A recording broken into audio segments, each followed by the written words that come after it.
ভারতবর্ষের এক মহান বুজুর্গ ব্যক্তি ইন্তেকাল করলেন। তার ইন্তেকালের খবরে সারা ভারতে শোকের ছায়া নেমে এলো। লোকজন কাজকর্ম ফেলে জানাজায় শরিক হতে ছুটে এলো। কাতারবন্দি হয়ে সবাই দাঁড়িয়ে গেল।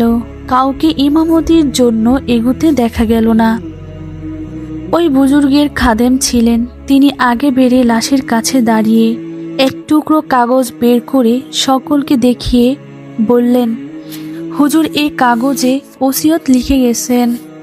যে ব্যক্তি বালিগ হবার পর কখনো তাহাজ্জুদ নামাজ ছাড়ে নাই, কখনো ফরজ নামাজ কাজা করে নাই, কখনো বেগানা মহিলার দিকে তাকায় নাই এবং কখনো আসরের সুন্নত নামাজ ত্যাগ করে নাই, সেই জানাজার নামাজ পড়াবে।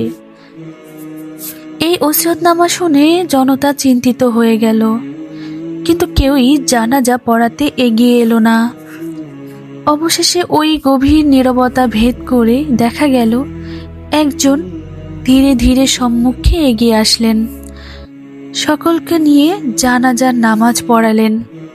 অশ্রু ভেজা কণ্ঠে সমবেত লোকদেরকে বললেন, যিনি মারা যাবার তিনি তো গেলেন, কিন্তু অপরের জীবনের গোপন রহস্যও ফাঁস করে গেলেন। ইন্তেকাল করে যাওয়া ওই বুজুর্গ ব্যক্তিটি ছিলেন হযরত খাজা মঈনুদ্দিন চিশতির স্থলাভিষিক্ত হযরত খাজা কুতুবউদ্দিন বখতিয়ার কাকি রহমাতুল্লাহ আলাইহি। আর যিনি তার জানাজা পড়ালেন তিনি হলেন দিল্লির তৎকালীন বাদশাহ শামসুদ্দিন আলতামাস বা ইলতুমিস রহমতুল্লাহ আলাইহি।